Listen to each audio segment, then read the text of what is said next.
Nobody tells you it comes in waves, or that 2 years later, you will still reach for your phone to call them.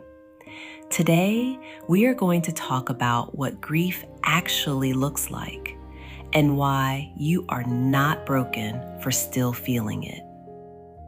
They tell you the stages: denial, anger, bargaining, depression, acceptance. They make it sound like a staircase, like you climb one step and then the next, and eventually you arrive somewhere called okay. They do not tell you that grief does not move in a straight line. They do not tell you that you can laugh at dinner and then fall apart in the car on the way home because a song came on that they used to love. They do not tell you any of that. So when it happens, you think something is wrong with you. Nothing is wrong with you. This is just what it actually feels like to lose a parent. It is the small things nobody warned you about. The first time you go to call them and remember midway through picking up the phone.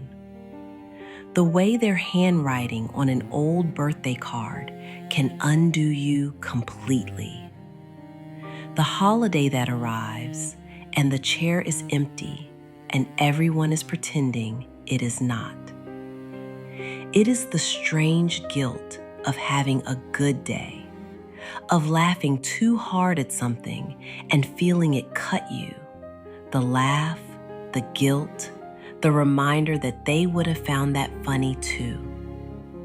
It is looking in the mirror and seeing their face in yours and not knowing whether to feel close to them or further away.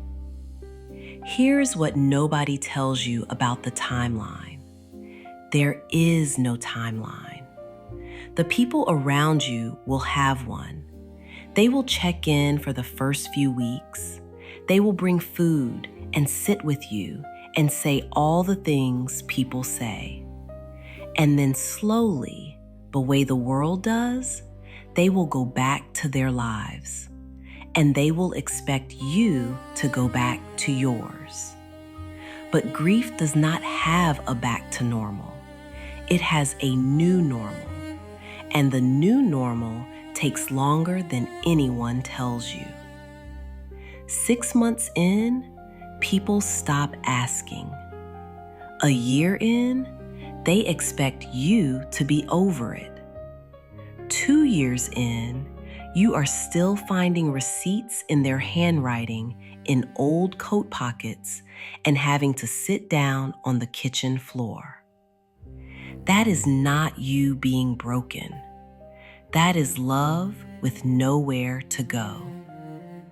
Stay with me, because this next part is the one nobody talks about, and it might be the most important thing in this entire video. And then there is the grief beneath the grief.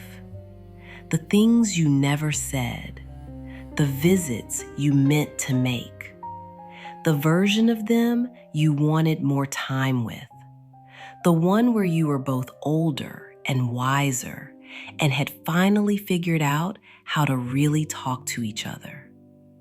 You grieve the person, and you grieve the relationship you were still becoming. And nobody tells you that second grief is sometimes heavier than the first. Here's what I want you to know. You do not get over losing a parent. You get used to carrying it. And that is not the same as being stuck. That is not the same as not healing.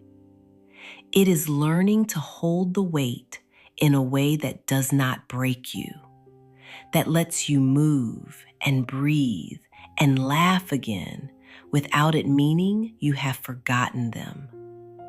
Grief does not mean you loved wrong. It means you loved.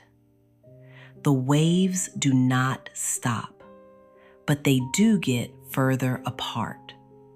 And in between the waves, you will find yourself standing in rooms feeling grateful for the exact things they gave you. Their laugh that lives in yours. Their hands that look like your hands. The way you say a word the same way they did without ever trying to.